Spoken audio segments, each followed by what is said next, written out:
Muito bem, então, com a palavra, o eminente advogado Dr. Paulo Roberto Iotti Vecchiati, que falará pelo Partido Popular Socialista, autor da presente ação direta de inconstitucionalidade por omissão, e também falará em nome da Associação Brasileira de Gays, Lésbicas e Transgêneros, a BGLT, impetrante do mandado de injunção, tendo, portanto, 30 minutos para a sua sustentação oral.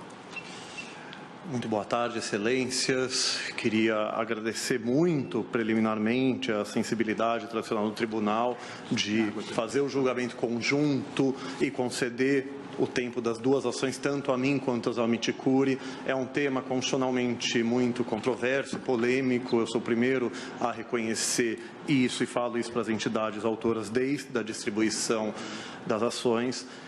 É sempre um grande prazer, uma honra e uma responsabilidade estar aqui perante essa Suprema Corte na defesa dos direitos humanos e, especialmente nesse caso, que é certamente o de maior polêmica que eu já trouxe ao tribunal, ao pleitear a criminalização específica da homofobia e da transfobia.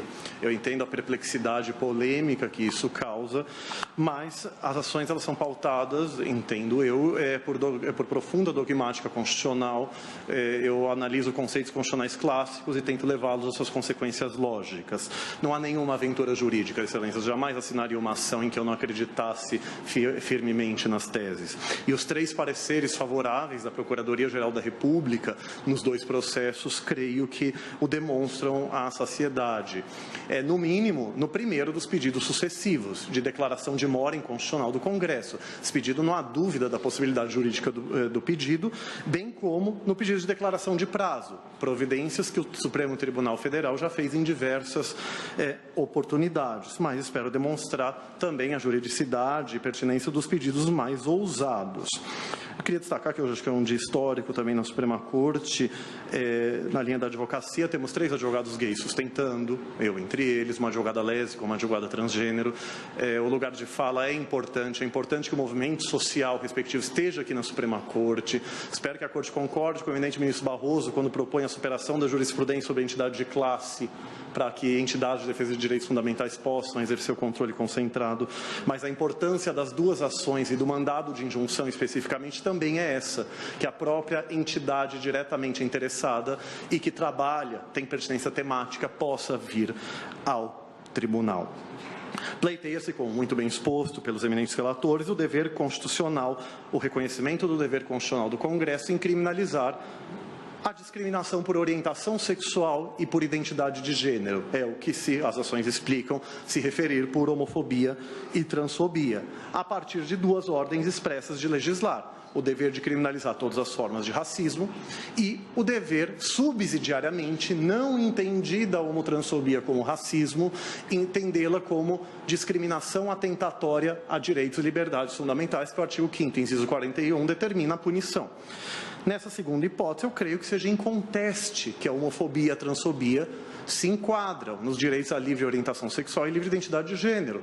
Os eminentes juristas e entidades no processo, Senado, câmaras, que negam a existência de ordem de legislar, convenientemente ignoram o artigo 5º, inciso 41, como que a homofobia e a transfobia não são discriminações atentatórias a direitos e liberdades fundamentais. Não explicaram no processo, com todas as vênias. Então, esse dispositivo está no coração penal do artigo 5º, um argumento topológico. Está na parte do artigo 5º, um artigo de direitos, eu sei, mas na parte em que ele se preocupou com o direito penal. Mas há um argumento substantivo, material, que justifica a lei punirá ser punição necessariamente penal. O princípio da proporcionalidade enquanto proibição de proteção insuficiente, que é uma notória hipótese de omissão inconstitucional. E eu entendo que a proteção insuficiente se caracteriza sempre que atendidos os pressupostos do direito penal mínimo, que me recordo de um julgado alimentado pela ministra Carmen Lúcia, não é? Me foge o número, perdão, mas que o direito penal mínimo é a teoria penal constitucionalmente adequada. Concordo plenamente. Entendo que o direito penal mínimo exige a criminalização da homotransfobia. Ele é um critério qualitativo, o que pode ser crime, não quantitativo, de quantidade de leis penais. Você pode ter 1000 leis penais e todos atenderem um minimalismo, em tese. Os critérios são bem jurídico relevante no sentido de indispensável à vida em sociedade, e a última ratio. O bem jurídico penal entende a tolerância. E vejam, estou abaixo do respeito. Respeito é tratar como igual. Tolerar, você até entende o outro como inferior, não o aceita, mas pelo menos não o ofende, não o discrimina, não agride, não mata. O direito civil pode impor o respeito, o direito penal me parece que pode e deve impor a tolerância como indispensável à vida em sociedade. O requisito da última ratio, os poucos entes federativos que possuem leis administrativas antidiscriminatórias, como São Paulo e sua Lei 10.948 de 2001, no memorial que entreguei a Vossa Excelência, cito outros estados, não conseguem coibir a homofobia, a transfobia, a LGBTI-fobia, de maneira eficiente. Vejam, com isso não quero cair no erro da direita de achar que o direito penal, a criminalização é a panaceia de todos os males, que a mera criminalização resolve o problema social. Mas também não incorro no erro de parte das esquerdas progressistas de acharem que a criminalização de condutas não serve para nada. Uso contra os dois lados o caso do homicídio e do estupro. Embora criminalizados, são condutas nefastamente ainda praticadas, mas muitas pessoas não praticam homicídio e estupro porque é crime. O odioso caso de anos atrás de um cidadão que pediu uma marcha de legalização do estupro após o Supremo permitir a marcha de legalização da maconha não me deixa mentir. A diferença gritante dos dois casos me faz não explicar porque é possível uma e não a outra. E para a parte relevante da doutrina, o atendimento dos pressupostos do direito penal mínimo torna a criminalização constitucionalmente obrigatória. É a doutrina dos mandados de criminalização implícitos. A professora portuguesa Maria Conceição Ferreira da Cunha, o grande clássico sobre o tema, Luciano Feldens e outros no Brasil. Então, permitam-me dialogar com os ministros e ministras em alguns momentos para enriquecer o debate. Confesso que não consigo entender a decisão do eminente ministro Lewandowski quando extinguiu o mandado de injunção, posteriormente reconsiderado pelo ministro Fachin, quando disse na decisão que o fato da associação impetrante considerar a proteção insuficiente não lhe permite pleitear, não torna a criminalização constitucionalmente obrigatória. Ora, como Vossa Excelência e o ministro Gilmar, no julgamento da constitucionalidade do Estatuto do Desarmamento, falaram, a proibição de proteção insuficiente é inerente ao princípio da proporcionalidade. Então, se a entidade considera a proteção insuficiente e o Supremo concorda com isso, temos uma hipótese de omissão inconstitucional. Apenas o ministro Gilmar não estar aqui, mas sua doutrina, ele especifica muito, fartamente, os deveres de proteção, o dever de agir do Estado para proteger as pessoas em geral e grupos vulneráveis em particular. Então, pediria que Vossa Excelência e o Tribunal considerassem essa argumentação. Sobre o cabimento do mandado de injunção.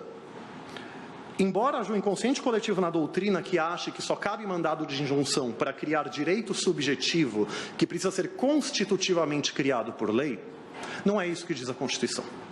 A Constituição diz que cabe mandado de injunção sempre que a ausência de norma regulamentadora inviabilizar direitos, liberdades, é a primeira parte, e prerrogativas inerentes à cidadania, parte final. A inspiração do mandado de injunção é a doutrina de Luiz Carlos dos Santos Gonçalves, que foi relator da Comissão de Juristas do projeto de novo Código Penal, em sua doutrina sobre mandados expressos de criminalização, que diz, muito bem, que quando a criminalização é constitucionalmente obrigatória, ela se torna uma prerrogativa da cidadania. Por quê? A ordem de criminalizar não é um amesquinhamento de direitos fundamentais de quem vai ter a conduta criminalizada. O professor Gonçalves bem diz, é um mecanismo de proteção dos direitos fundamentais e direitos humanos do grupo a ser protegido. A Constituição exige a criminalização do racismo, da violência doméstica, para quê? Para proteger os grupos raciais minoritários, a mulher. Então, entendendo que a Constituição exige a criminalização da homotransfobia, ela o faz para proteger a população LGBTI em seus direitos fundamentais. Ao que me consta, liberdade, em seu sentido liberal, desde a Declaração dos Direitos do Homem e do Cidadão, pós-Revolução Francesa, é fazer o que bem se quiser, vírgula, desde que não prejudique terceiro. Então, discursos de ódio, ofensas e discriminações a terceiro prejudicam terceiros, não estão no âmbito de proteção do direito à liberdade, nem da liberdade de expressão. Discurso de ódio não é protegido pela liberdade de expressão. A Suprema Corte dos Estados Unidos é a única que diz o contrário. Este Supremo Tribunal Federal, Corte Interamericana de Direitos Humanos, Corte Europeia, todos repudiam um discurso de ódio. E é isso o que se quer criminalizar. A Ana Júri, que falará aqui depois, em seu memorial, fala que a criminalização da homofobia geraria um prejuízo à liberdade religiosa. Discordo veementemente. Ninguém quer condenar e prender padres e pastores por dizerem que a homossexualidade, ou seja lá o que for, é pecado. De maneira nenhuma. O que nós somos contra é o discurso de ódio. Quando despachei anos atrás, em audiência com o eminente ministro Barroso, citei um exemplo que eu sempre dou. Se eu vou a um padre, a um pastor, digo, sou gay, o que a igreja tem a dizer a esse respeito, e ele me diz de maneira respeitosa que, na visão dele, a Bíblia condena, e se eu não mudar os meus atos, eu não irei ao reino dos céus, ou irei ao inferno. Concordamos em discordar. Minha modesta opinião, a ignorância é um direito fundamental quando não me prejudica, mas não é crime hoje, não é dano moral hoje, e jamais vai sê-lo. Se for, vai ser inconstitucional. Vou ser o primeiro a dizer isso. Mas, mesmo exemplo, eu vou ao padre, ele se afasta e fala, sodomita sujo, saia daqui. Isso, obviamente, é um abuso do direito de liberdade de expressão. Há um claro ânimos injuriandi, que a jurisprudência diz que é um requisito para um discurso ser ilícito. Então, a ideia é, não queremos criminalizar a liberdade religiosa de ninguém, dentro ou fora das igrejas, mas não queremos que a igreja seja um âmbito de discursos de ódio. Na inicial, cito a decisão do Tribunal Europeu de Direitos Humanos, em que declarou constitucional, convencional a condenação. Na defesa, o acusado alegou liberdade religiosa, mas para quê? Para um panfleto que vinculava a homossexualidade à pedofilia. Com todas as vênias, isso é discurso de ódio, isso é injúria, não é liberdade de expressão. Então, e a tipicidade material do direito penal é mais do que suficiente. Se uma conduta for liberdade religiosa, mesmo que ela se enquadre no silogismo da lei penal, ela não vai ser criminalizada, por um conceito material de tipicidade, punibilidade. A doutrina penal é pacífica nesse sentido. Então, é uma prerrogativa da cidadania das minorias sexuais e de gênero, a população LGBTI, a criminalização da opressão que sofre, pela verdadeira banalidade do mal homofóbico e transfóbico que nos assola. Falo banalidade do mal no sentido de Hannah Arendt, no sentido de que são pessoas ditas normais, de bem, e não monstros inomináveis, nazistas, que cometem atos horrendos, mas pessoas que convivem normalmente em sociedade, mas que de repente sentem no pseudo-direito de agredir, ofender, discriminar e até matar pessoas LGBTI, pelo simples fato de não serem heterossexuais ou cisgênero. Nós estamos tendo o caso de heterossexual sendo vítima de homofobia e cisgênero de transfobia. Anos atrás, um pai e um filho em um caso, e 2 irmãos gêmeos estavam abraçados, foram confundidos com um casal homoafetivo e foram agredidos. O pai perdeu metade da orelha e um dos irmãos gêmeos foi morto pelas agressões. Ano passado, 2018, uma mulher cisgênero, que tinha câncer, estava careca, foi confundida com uma pessoa transexual e foi ofendida.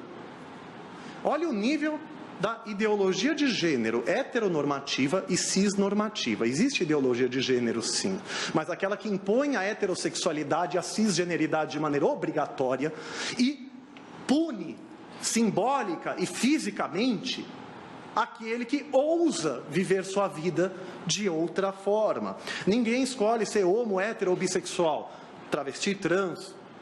As pessoas se descobrem de uma forma ou de outra, mas ainda que fosse uma opção, seria uma opção muito digna e válida de ser vivida, um exercício de liberdade que não prejudica a ninguém. Isso precisa ser reiterado. E essa banalidade do mal homotransfóbico ganhou exemplos paradigmáticos no ano passado, durante o período eleitoral. Tivemos casos de um homossexual e um negro assassinados, com todas as vênias, por eleitor de Bolsonaro por questão política. Uma travesti foi assassinada sob o grito de Bolsonaro.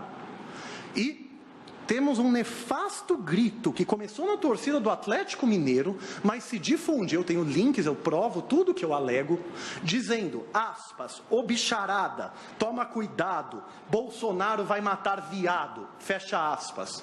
Veja o inconsciente coletivo, veja o que os eleitores de Bolsonaro se sentem legitimados, e ao que me consta ele não fez um repúdio veemente.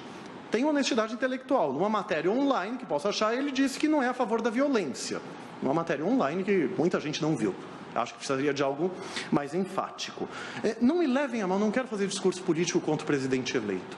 Mas eu entendo que estes fatos justificam a invocação da função contramajoritária desta Suprema Corte, enquanto Tribunal Constitucional, na defesa de minorias e grupos vulneráveis, e também as funções representativa e iluminista, com primor defendidos pelo ministro Roberto Barroso na doutrina. Porque a jurisdição constitucional, seja como se nomeie as suas funções, ela se legitima quando há alguma inconstitucionalidade envolvida. Creio que já mostrei uma série de situações de proteção insuficiente e opressão a um grupo vulnerável que justificam, então, a atuação dessa Suprema Corte. Nesse sentido, para proteger, concretizar deveres de proteção do Estado na proteção da população LGBTI. Sempre entendi a função iluminista do ministro Barroso como maximalismo interpretativo. É uma pena o ministro Luiz Fux não estar aqui. O ministro Luiz Fux sempre, por vezes, invoca, o conceito de desacordo moral razoável de Cassius Stein. Mas o próprio Cassius Stein diz que não se justifica o minimalismo por esse conceito quando temos direitos fundamentais envolvidos, que são o coração substantivo da Constituição. Que significa, que exige o maximalismo. E o minimalismo não significa não julgar, não significa pedir vista até acabar o desacordo moral razoável. Significa decidir o estritamente necessário, sem considerações mais amplas, não expressamente requeridas. Então, tem sido divulgado na mídia ontem que talvez alguém peça vista no julgamento, saiu no Estadão hoje, inclusive, pediria encarecidamente que isso não acontecesse, que o tribunal julgue até o final, ou pelo menos que seja um pedido de vista que respeite o prazo regimental, para não se tornar o que o eminente ministro Marco Aurélio, por vezes, chama de perdido de vista. Temos uma urgência social. O voto do eminente ministro Celso foi distribuído em dezembro, o meu memorial também, o ministro Fachin liberou para julgamento em 2017. O tribunal está preparado para julgar, então peço encarecidamente que isso aconteça, senão subirei à tribuna para pedir medida cautelar, principalmente se já tivermos maioria. Formularei petição nesse sentido, se necessário. Então, clama-se que o STF mantenha sua maravilhosa jurisprudência antidiscriminatória na proteção de minorias e grupos vulneráveis e reconheça o dever de proteção da população LGBTI. Isso justifica o cabimento do mandado de injunção e entendo que na ADIM por omissão reforça, porque o mandado de injunção, o Supremo sempre entendeu que a diferença para a ADO era o interesse de agir. Então, a ADO você não precisa provar uma necessidade social e no MI é necessário. Mas creio que essas considerações justificam ainda mais o cabimento da ADO também. Homotransfobia como crime de racismo, que o eminente ministro Celso, no seu relatório, já me ajudou muito na explicação do que as petições iniciais alegam. E o parecer da PGR. O Supremo, no famoso caso Elvanger, HC 82424, decidiu que o antissemitismo é espécie de racismo, na acepção político, social e não biológica. Embora a discriminação por religião já fosse crime, o Supremo entendeu que o antissemitismo era uma discriminação por raça. Por quê? Quando o caso chegou ao Supremo, o senhor Elvanger alegou que seria um crime de discriminação não racista e por isso estaria prescrito. Se fosse, e foi o voto vencido do ministro Moreira Alves, inclusive. O Supremo reconheceu o antissemitismo como crime de discriminação por raça para puxar a imprescritibilidade da Constituição. Então, a maioria do STF, reconhecendo que a Constituição, no artigo 3º, inciso 4º, e a lei antirracismo falam em raça e cor em palavras diferentes, donde, pela máxima hermenêutica, que a lei não possui palavras inúteis, não se pode considerar raça e racismo apenas pelo critério fenotípico de cor de pele, enquadrou o antissemitismo como discriminação por raça, tendo como ratio decidendi, fundamento determinante, o projeto Genoma ter acabado com a crença de que a humanidade é formada por raças biologicamente distintas entre si. Então, ministro Nelson Jobim, para o racismo não virar crime impossível, pela unicidade biológica da raça humana, abandonou-se de vez o conceito biológico e adotou-se o conceito político-social. Racismo como a inferiorização de um grupo social relativamente a outro. Bem, se este é o conceito constitucional de racismo, conceito ontológico constitucional de racismo, eu acredito que ele seja, então a homofobia e a transfobia configuram um crime de racismo.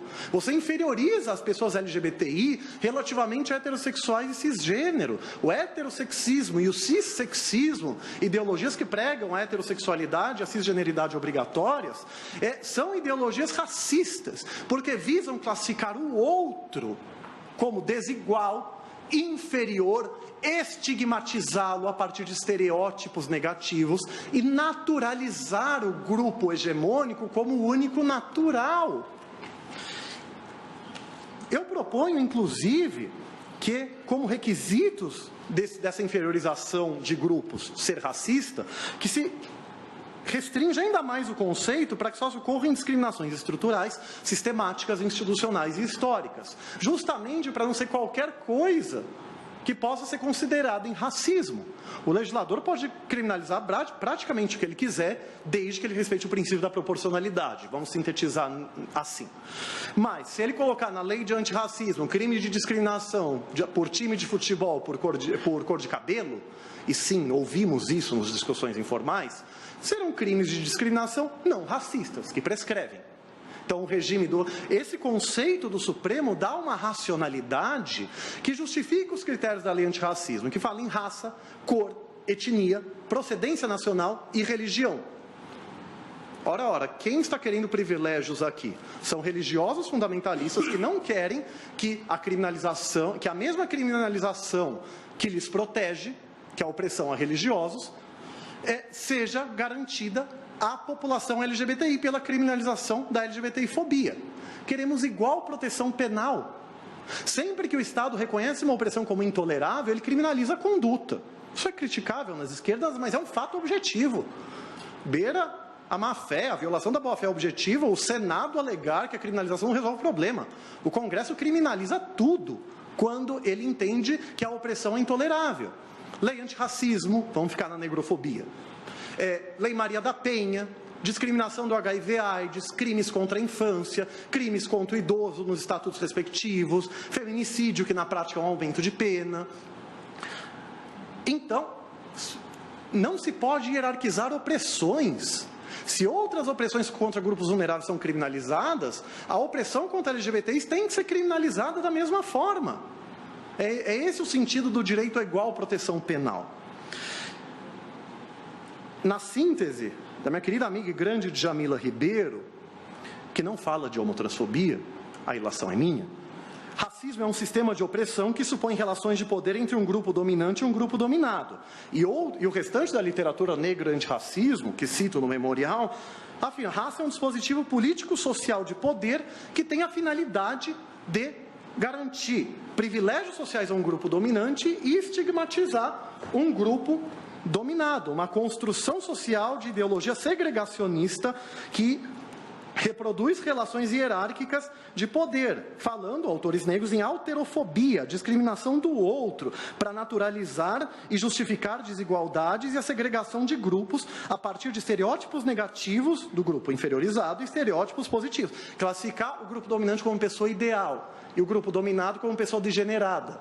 Veja que tivemos degeneração racial para oprimir negros e tivemos a teoria da degeneração sexual para oprimir pessoas LGBTI. Vejam, esse raciocínio não supõe analogia em Mallam Partem. Se o conceito de racismo é político e social, inferiorização de um grupo social sobre outro. Então, a interpretação literal, interpretação declarativa do crime de discriminação por raça, do artigo 20 da Lei 7716 de 89, que fala praticar, induzir e incitar o preconceito ou a discriminação por raça, cor, etnia, procedência social e religião, a interpretação literal dele justifica. Estamos aqui dentro do limite do teor literal, que Klaus Foxin, um dos maiores criminalistas vivos, afirma: o limite do teor literal é o único limite da interpretação penal criminalizadora. Estamos dentro da moldura normativa de que falava Kelsen. E a minha interpretação não é por um ato arbitrário de vontade. A interpretação é a partir de conceito do Supremo Tribunal Federal, que é referendado pela literatura negra antirracismo. A ilação é minha, de estender para a homotransfobia, mas acho incoerente o racismo ser um conceito político-social, mas vinculá-lo só à cor de pele. Vejam, me é dito por vezes que a discriminação contra negros e contra LGBTIs tem especificidades. Sim, tem. Mas peguemos a lei antirracismo, cor, etnia, procedência nacional e religião. Pegue cor e etnia, que ninguém vai duvidar que ambas são racistas. Discriminação contra negros e discriminação contra índios tem especificidades. Discriminação contra negros pobres e contra negros ricos tem especificidades também.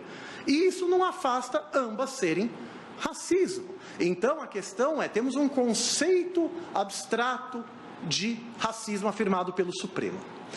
Todas as opressões que se enquadrarem neste conceito serão espécies de racismo. Hoje o racismo é gênero, da qual negrofobia, xenofobia, etnofobia, religiosofobia são espécies. E entende-se que a homofobia e a transfobia também devem se enquadrar.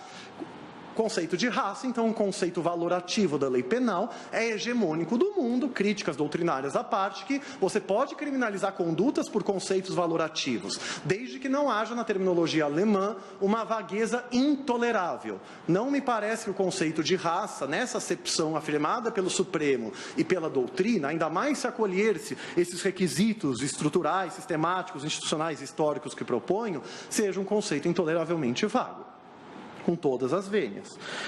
Então, o pedido se pauta em precedente do Supremo. A primeira turma rejeitou uma vez nisso em um caso, o inquérito 3510 ou 90. 4 ministros disseram simplesmente que a orientação sexual não está na lei antirracismo. O ministro Fux foi o único que tentou enfrentar o argumento. Ele disse que não se poderia considerar homossexuais uma raça, porque isso seria desigualar, e o intuito da decisão da união homoafetiva na DPF 132 foi igualar. Eu respondo a isso com 2 fundamentos. Primeiro, vinculação a precedentes, do qual o ministro Fux é um dos grandes defensores no Brasil. O Supremo tem um conceito de racismo, no qual a homotransfobia se enquadra. Então, o respeito ao próprio precedente que o 926 do CPC exige em coerência e integridade da jurisprudência, demanda entender a homotransfobia como racismo. Mas eu tenho um argumento material e substantivo também. Não somos nós, LGBTI, que nos consideramos uma raça apartada, merecedora de privilégios, como nos criticam de maneira arbitrária. São homotransfóbicos que nos consideram uma raça maldita a ser exterminada. Coincidências históricas. Quando saiu essa decisão, eu peticionei na ADO 26 uma réplica à contestação do Senado, que o eminente ministro Celso explicou os fundamentos em seu relatório, citando uma entrevista de um neonazista com o rosto fechado em 2014 no SBT, dizendo que homossexuais são, aspas, raça do demônio, fecha aspas, em 2014. No HC 82424, o relator, ministro Maurício Correia, enfrentou o tema também. Ele disse que não importa o que nós, Supremo e judeus naquele caso, acrescento hoje, nós LGBTI, não importa o que nós pensamos, importa o que esse grupo, como esse grupo social é tratado socialmente. Nós somos considerados uma raça maldita, degenerada, que ou deve ser exterminada ou oprimida e estigmatizada. Esse é o senso comum de boa parte da população que tem medo da população LGBTI por preconceitos arbitrários, mas históricos e institucionalizados. Então, peço o overruling dessa decisão do Supremo por esse plenário. Inclusive porque a ação infirma seus fundamentos, então, só reiterar aqueles fundamentos gera decisão nula por violação ao 489 do CPC, que diz que a decisão que não enfrenta os fundamentos apto a infirmá-la é nula. O mesmo se diga sobre o artigo de eminentes juristas, que foi citado em algumas peças, Lene Streck, Ingo Sarlet, Jacinto Coutinho, Flávio Pansieri, Clemerson Clever, escreveram um artigo criticando o parecer da PGR. Mas as próprias petições iniciais já infirmam os fundamentos. Eles falam que a lei punirá não deve ser punição penal, não enfrentam a questão do argumento topológico. Dizem que a proibição de proteção insuficiente só se aplica para invalidar leis, não para criar omissão inconstitucional. Bom, eles ou contrariam parte da doutrina ou ontologizaram uma teoria que pode e deve evoluir nesse caso. Como o Senado disseram que racismo e homofobia e transfobia teriam peculiaridades, não explicaram quais são as peculiaridades, alegaram sem provar.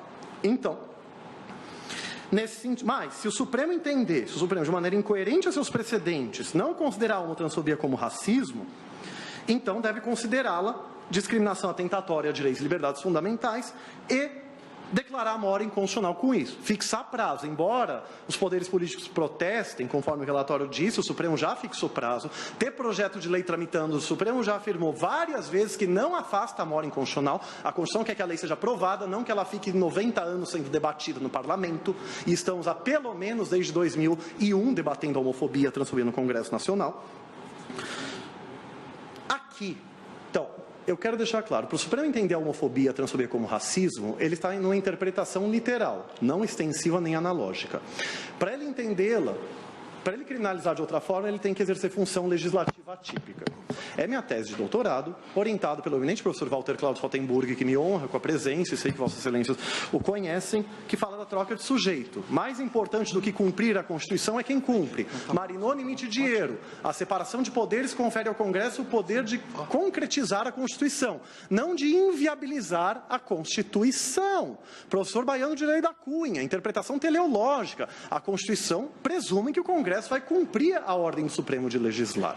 Mas se a Constituição ordena que o Congresso legisle e ele não legisla, cabe ao Supremo criar a norma geral e abstrata. Isso não viola a separação de poderes, freios e contrapesos. O Supremo, e aí eu concluo, ele controla a omissão inconstitucional normatizando o tema, provisoriamente. Piovesan, Marinoni Mitidiero e outros falam isso. No dia seguinte, o Congresso controla a atuação normativa do Supremo, criando a lei, porque tudo que ele não pode é não legislar. A inconstitucionalidade visa retirar a situação inconstitucional do mundo jurídico. Então, agradeço muito pelo tempo que me foi fornecido, reitero o pedido de indenização, que é pautado em forte doutrina. Talvez a PGR tenha querido dizer que não cabe na discussão da omissão inconstitucional discutir o tema, mas numa ação individual, no caso concreto, possa se discutir. Se este tiver sido o caso, pediria que se explicitasse e se dissesse que as agravantes genéricas de motivo fútil ou torpe abarcam a homotransfobia, porque isso não é feito em geral. Muitíssimo obrigado, Excelência. Obrigado a Vossa Excelência.